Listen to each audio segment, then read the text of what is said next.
Hello everyone, welcome back to my YouTube channel. आज मैं बात करने वाला हूं नोबेल पुरस्कार पर। नोबेल पुरस्कार के पूरे इतिहास को जानेंगे। सन 2024 में नोबेल पुरस्कार किसे दिया गया और सर्वप्रथम उस नोबेल पुरस्कार को उस क्षेत्र में किसको दिया गया था। नोबेल पुरस्कार एक ऐसा टॉपिक है जो हर एक एग्जाम में क्वेश्चन बनता है, चाहे वो सिविल का एग्जाम हो, चाहे वो वनडे का एग्जाम हो। तो इसको हमें ध्यान से देख लेना है और जिस तरह के क्वेश्चन एग्जाम से पूछे गए हैं, वीडियो शुरू से लास्ट तक देखिएगा, क्योंकि वो क्वेश्चन भी मैं लिया हूँ आपको समझाने के लिए कि क्वेश्चन किस तरह से बनते हैं। और जो ये कंटेंट है ये पूरा कंप्लीट कंटेंट है, इसी से आपके सारे क्वेश्चन फंस जाएंगे। चलिए बात करते हैं नोबेल पुरस्कार की। तो पहले हम बात करेंगे नोबेल पुरस्कार का प्रारंभ कब से होता है। तो नोबेल पुरस्कार सर्वप्रथम 1901 ईस्वी से इसका आरंभ होता है। और आरंभ कैसे होता है, अल्फ्रेड नोबेल नामक एक व्यक्ति स्वीडिश वैज्ञानिक थे। उनका जो है योगदान बहुत अच्छा रहा। उन्होंने डायनामाइट का आविष्कार किया था और उनकी मृत्यु जो है वो 10 दिसंबर 1896 को हो जाती है। और उनकी मृत्यु के बाद जो योगदान, जो उनकी प्रॉपर्टी, जो संपत्ति थी, वो स्विस बैंक में जमा हो जाती है। उसी स्विस बैंक में पैसे जो जमा हुए रहते हैं उसी से इंटरेस्ट मिलता है। तो उनके नाम से प्रत्येक वर्ष 1901 से नोबेल पुरस्कार की शुरुआत होती है। और वो पुरस्कार पहले सर्वप्रथम 1901 में भौतिक के क्षेत्र में, रसायन के क्षेत्र में, चिकित्सा के, साहित्य और शांति के क्षेत्र में दिया जाने लगा। तो क्वेश्चन जब कभी भी पूछेगा कि नोबेल पुरस्कार प्रारंभिक पहली बार कितने क्षेत्रों में दिया जाने लगा, तो आपका आंसर होगा 5। यानी पहली बार जब नोबेल पुरस्कार की शुरुआत होती है तो नोबेल पुरस्कार 5 क्षेत्रों में दिया जाता था। उस क्षेत्र कौन कौन थे, उस क्षेत्र को आपको याद रखना है: भौतिक, रसायन, चिकित्सा, साहित्य और शांति। ठीक है, आगे बढ़ते हैं। बात करते हैं कि 1969 से अर्थशास्त्र का पुरस्कार दिया जाने लगा। यानी 5 में 1 बढ़ गया। यानी अब अगर क्वेश्चन पूछा जाए कि नोबेल का पुरस्कार कितने क्षेत्रों में दिया जाता है, तो आपका आंसर हो जाएगा 6 यानी 6। ठीक है, अब बात करेंगे कि नोबेल पुरस्कार प्रदान कौन करता है। यानी जो संस्था नोबेल पुरस्कार देती है उसका नाम है royal Sweden academy of science. ठीक है, अब royal Sweden academy of science की स्थापना कब होती है, तो वो होती है 1739 ईस्वी में। इसको भी आपको याद रखना है। ठीक है, आगे बढ़ते हैं। अब यहाँ पर देखेंगे अर्थशास्त्र का जो नोबेल पुरस्कार है, यानी अर्थशास्त्र की जो नोबेल की स्थापना होती है वो 1968 में होती है। और वो स्थापना कौन करता है, स्वीडन का केंद्रीय बैंक स्वीरिक्स रिक्स बैंक जो है, स्वीरिंग्स बैंक रिक्स बैंक। ठीक है, इसको याद रखना है, स्वीरिंग्स रिक्स बैंक। इस स्वीरिंग्स रिक्स बैंक को अर्थशास्त्र का नोबेल भी कहा जाता है। यानी अगर पूछा जाए किस नोबेल पुरस्कार को स्वीरिंग्स रिक्स बैंक का नोबेल कहा जाता है या पुरस्कार कहा जाता है, तो आपको बताना है अर्थशास्त्र के नोबेल का। यानी अर्थशास्त्र को अगर हम कहें कि अर्थशास्त्र के नोबेल का दूसरा नाम क्या है, तो स्वीरिंग्स रिक्स बैंक पुरस्कार। ठीक है, आगे बढ़ते हैं। 1901 से प्रत्येक वर्ष, हर वर्ष विज्ञान, साहित्य और शांति के क्षेत्र में नोबेल पुरस्कार देने की घोषणा की जाती है। ठीक है, आगे बढ़ते हैं। आगे देखेंगे तो पहले बात करेंगे कि शांति का पुरस्कार कौन सी संस्था देती है या कहाँ प्रदान किया जाता है। अगर हम कहें शांति का पुरस्कार नॉर्वे की राजधानी ओस्लो में दिया जाता है। ये क्वेश्चन कई बार पूछा गया है। क्यों? क्योंकि सिर्फ शांति का ही पुरस्कार ऐसा है जो नॉर्वे की राजधानी ओस्लो में दिया जाता है। बाकी शेष सभी पुरस्कार स्वीडन की राजधानी स्टॉकहोम में दिया जाता है। इसको भी आपको याद रखना है। और कभी कभी क्वेश्चन ऐसे पूछेगा कि शांति का पुरस्कार कहाँ दिया जाता है, वहां ओस्लो न देकर के नॉर्वे दिया रहेगा और 2-3 देश और दिए रहेंगे, तो आपको वहां पर नॉर्वे लगा देना है। ठीक है, क्वेश्चन लिए हैं, वीडियो पूरा देखिएगा, आगे चल करके आप समझ जाएंगे कि ये क्वेश्चन कैसे बनते हैं और कैसे पूछे गए हैं। ठीक है, अब ये देखिए, ये सभी पुरस्कार नोबेल की पुण्यतिथि यानी 10 दिसंबर को दिया जाता है। तो नोबेल का जो पुण्यतिथि है वो 10 दिसंबर को है, इसलिए नोबेल पुरस्कार हर 10 दिसंबर को, हर साल के 10 दिसंबर को दिया जाता है। चलिए यहाँ बात करते हैं सन 2024 का जो नोबेल पुरस्कार है वो मेडिकल के क्षेत्र में किसे दिया गया।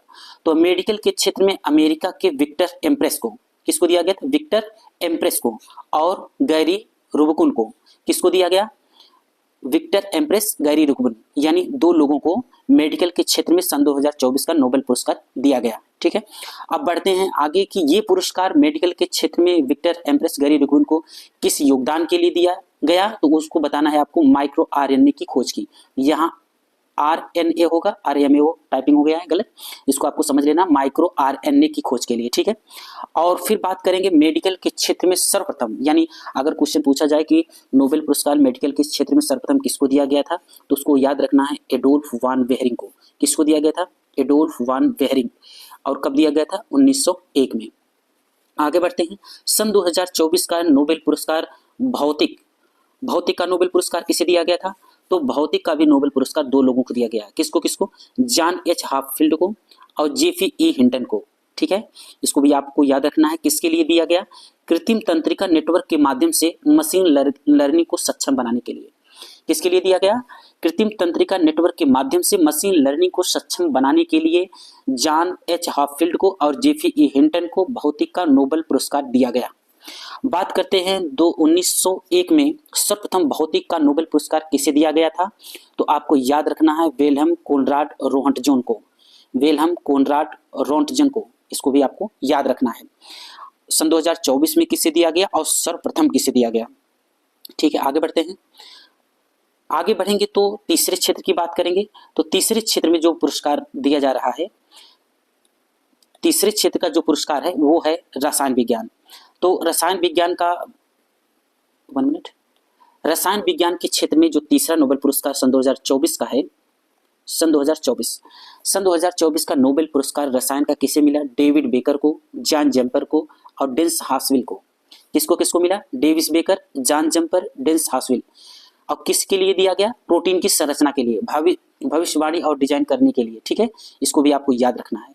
अब हम बात करेंगे कि रसायन विज्ञान का सर्वप्रथम नोबेल पुरस्कार किसे दिया गया था, यानी 1901 में सर्वप्रथम रसायन विज्ञान का नोबेल पुरस्कार किसको दिया गया था? तो वो दिया गया था जैकेबस हेनरिक्स वैन टी हाफ को, ठीक है। इसको याद रखना है। आगे बढ़ते हैं। चौथा नोबेल पुरस्कार यानी साहित्य का नोबेल पुरस्कार सन 2024 का किसे दिया गया? तो वो एक संस्था को दिया गया, हांगकांग द कोरिया का, ठीक है। ये क्या है? ये उजागर करता है एक गद्य में काव्यांश की जो ऐतिहासिक आघातों का सामना करने वाले मानव जीवन को नाजुकता को उजागर करने के लिए, ठीक है। ये योगदान रहा इनका, हांगकांग का यानी संस्था का, इसको भी आपको याद रखना है। अगर हम पूछें कि नोबेल का पुरस्कार सर्वप्रथम साहित्य का नोबेल पुरस्कार किसे दिया गया था, तो वो दिया गया था सूली प्रुधोमे को। किसको दिया गया था? सूली प्रुधोमे को। कब दिया गया था? 1901 में, साहित्य का पहला नोबेल पुरस्कार। आगे बढ़ते हैं, बात करते हैं शांति का। तो शांति का नोबेल पुरस्कार सन 2024 का शांति का नोबेल पुरस्कार किसे दिया गया? निहोग हिंडाक्यो समूह को। किसको दिया गया था? निहोग हिंडाक्यो समूह को, ठीक है। ये भी एक संस्था है। इनका योगदान क्या है? हिरोशिमा और नागासाकी में जो परमाणु बम गिराए गए थे, वहां पर मानवता पर बहुत बड़ा ठेस पहुंचा है। उसको बचाने के लिए, व्यक्तित्व को फैलाने के लिए, मानवता पैदा करने के लिए इन्होंने जो है एक चलाया, एक समूह है। जो ये समूह जापानी समूह निहाल हिंडाल्को का ये समूह है, जो इस चीज के बचाव के लिए और मानवता में मनुष्यों में मानवता फैलाने के लिए बहुत बड़ा योगदान है। इसीलिए जो है शांति का नोबेल पुरस्कार नियोग हिंडाल्को समूह को दिया गया। बात करते हैं अर्थशास्त्र का नोबेल पुरस्कार सन 2024 को किसे दिया गया? तो प्राप्तकर्ता जो है डारोन एक्समोल्गू, साइमन जॉनसन और जेम्स रोबिन्सन, साइमन जॉनसन, डारोग एस्लोमग्लू, ठीक है। इसको याद करना है, आपको इसको लिख लेना है और याद कर लेना है, ठीक है। आगे बढ़ते हैं। आगे बढ़ेंगे तो ये योगदान जो था वो योगदान था, इस योगदान के लिए दिया गया था पुरस्कार समृद्धि के लिए सामाजिक संस्थाओं के महत्वपूर्ण प्रदर्शित किए थे। इन्होंने क्या किया था? समृद्धि के लिए सामाजिक संस्थाओं के महत्व को प्रदर्शित किया था, यानी बताया था कि सामाजिक संस्थाओं में यानी सामाजिक क्षेत्र में कैसे समृद्धि होगी। यहाँ पर ये मिसफिल्ड है, इसको याद रखना है, क्योंकि हमें पता है कि नोबेल पुरस्कार 1969 में दिया गया, तो यहाँ 1901 नहीं होगा, यहाँ 1969 हो जाएगा, ठीक है। तो नॉर्वेजियन रागनान फ्रिस के साथ डच अर्थशास्त्री जॉन टिनवर्गेन के साथ अर्थशास्त्र के लिए पहला नोबेल पुरस्कार प्रदान किया गया था। आगे बढ़ते हैं। अब यहाँ बात करेंगे हम जो भारत के व्यक्तित्व हैं या जो भारतीय लोग हैं नोबेल पुरस्कार प्राप्त किए हैं, हम उनकी बात करेंगे, ठीक है। तो भारत में पहला पुरस्कार साहित्य के क्षेत्र में रविन्द्रनाथ टैगोर को दिया गया था, और ये कब दिया गया था? 1931 ईस्वी में, ठीक है। इसको भी आपको याद रखना है। और बात करें रविन्द्रनाथ टैगोर को, तो उनको ये सम्मान किसके लिए दिया गया था? वो सम्मान उनको ये 1931 नहीं होगा, 1913 होगा, माफ करिएगा, ये 1913 है, ठीक है। 1913 में भारत के पहले नोबेल पुरस्कार विजेता रविन्द्रनाथ टैगोर हैं और उनको किस योगदान के लिए दिया गया था? उनका एक कविता संग्रह है जिसे गीतांजलि कहते हैं, उसी के लिए इनको पहला साहित्य का नोबेल पुरस्कार दिया गया था। और कब दिया गया था इसको भी आपको याद रखना है। 1913 में साहित्य का नोबेल पुरस्कार रविन्द्रनाथ टैगोर को किस लिए दिया गया था? गीतांजलि के लिए दिया गया था। ठीक, आगे बढ़ते हैं। दूसरा पुरस्कार जो भारतीय व्यक्ति हैं किसको मिला था? तो वो भौतिक नोबेल पुरस्कार मिला था चंद्रशेखर वेंकटरमन को। कब मिला था? 1930 ईस्वी में। 1930 ईस्वी में भारत को दूसरा नोबेल पुरस्कार मिलता है जो चंद्रशेखर वेंकटरमन को मिलता है। ये इनको जो है किस योगदान के लिए दिया गया? तो प्रकाश के प्रकीर्णन पर रमन जो है उत्कृष्ट कार्य किए थे इसलिए दिया गया था। इसको रमन प्रभाव भी कहा जाता है, यानी रमन प्रभाव की खोज के सम्मान में मिला था। ठीक है, आगे बढ़ते हैं तीसरे पुरस्कार की तरफ। दो पुरस्कार हो गए, एक साहित्यकार रविन्द्रनाथ टैगोर को मिला गीतांजलि पर 1913 में, और दूसरा जो है भौतिक का पुरस्कार मिला चंद्रशेखर वेंकटरमन को 1930 में। किस लिए मिला? प्रकाश के प्रकीर्णन के लिए। आगे बढ़ते हैं। अब यहाँ देखेंगे तो ये तीसरा पुरस्कार जो है चिकित्सा के क्षेत्र में प्राप्त होता है हरगोविंद खुराना को। किसको प्राप्त होता है? हरगोविंद खुराना को। कब दिया गया था? 1968 ईस्वी में। अब किस लिए दिया गया था? प्रोटीन संश्लेषण में आनुवांशिक कोड के आविष्कार के लिए। ठीक है, तो इसके लिए इनको दिया गया था। याद क्या क्या करना है कि प्रथम भारतीय रॉन्टजन, यानी ऑप्शन सी। क्लियर हुआ? आगे बढ़ते हैं अगले क्वेश्चन की तरफ। अब यहाँ पर देखेंगे शांति का नोबेल पुरस्कार किसके द्वारा दिया जाता है, यानी शांति का नोबेल पुरस्कार किसके द्वारा दिया जाता है? तो शांति का नोबेल पुरस्कार नॉर्वे की राजधानी ओस्लो में दिया जाता है, लेकिन यहाँ ओस्लो नहीं दिया है, इसलिए हमें ऑप्शन 1 नॉर्वे लेना है। ठीक है, और बाकी सभी पुरस्कार जो 5 पुरस्कार हैं वो सारे पुरस्कार कहाँ दिए जाते हैं? स्वीडन में। ठीक है ना। आगे बढ़ते हैं अगले क्वेश्चन की तरफ। भौतिक के क्षेत्र में नोबेल पुरस्कार से सम्मानित किए जाने वाले पहले व्यक्ति कौन थे, यानी भौतिक के क्षेत्र में सर्वप्रथम पुरस्कार किसे दिया गया था, इसको भी आपको बताना है। तो आप बताएंगे, तो यहां पर हो जाएगा आंसर विल्हम कॉनराड रॉन्टजन को। ठीक है, क्या हो जाएगा? विल्हम कॉनराड रॉन्टजन को। आगे बढ़ते हैं अगले क्वेश्चन की तरफ। चिकित्सा के क्षेत्र में, एक मिनट, चिकित्सा के क्षेत्र में नोबेल पुरस्कार कौन प्रदान करता है? तो चिकित्सा के क्षेत्र में नोबेल पुरस्कार कौन प्रदान करता है, इसको आपको बताना है। तो यहाँ पर हम देखेंगे ये पुरस्कार प्रदान करता है the royal Sweden academy of science. ये पीछे बता चुके हैं सब। आगे बढ़ते हैं। यहाँ पर कह रहा है कि रसायन विज्ञान में नोबेल पुरस्कार कौन प्रदान करता है? तो रसायन विज्ञान में कौन प्रदान करता है, इसको भी आपको बताना है। तो इसमें भी क्या हो जाएगा? द रॉयल स्वीडिश एकेडमी, यानी ऑप्शन डी।